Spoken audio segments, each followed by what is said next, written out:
كل هؤلاء الشباب الذين هاجروا وركبوا سفن الموت وأرادوا أن يهاجروا إلى أوروبا، هؤلاء الذين كانوا ينشدون في الصباح في طوابير الصباح: موطني موطني موطني موطني، هل أراك سالما منعما وغانما مكرما.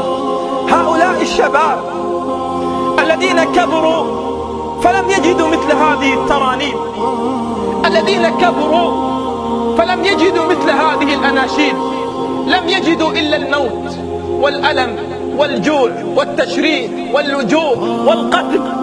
هؤلاء الشباب الذي يبلغ عمر الواحد منهم 20 عاما لكنه يحمل على كتفه عمر 80. هؤلاء الشباب الذين يبلغ عمر الواحد منهم 20 عاما لكنه يحمل على كتفه عمر 80 عاما.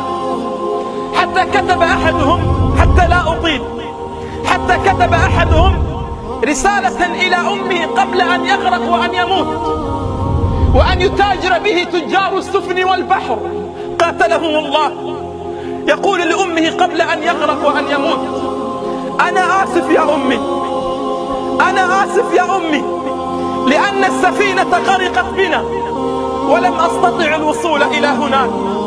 لا تحزني يا أمي، لا تحزني يا أمي، إن لم يجدوا جثتي فماذا ستفيدك جثتي؟ ماذا ستفيدك الآن إلا ثمن الدفن والعزاء والشحن والنقل.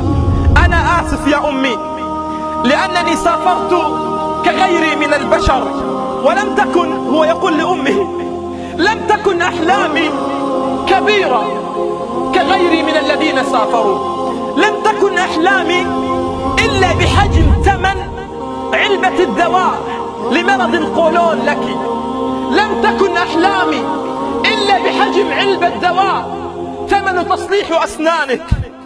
أنا آسف يا حبيبتي لأنني بنيت لك بيتا من الوهم.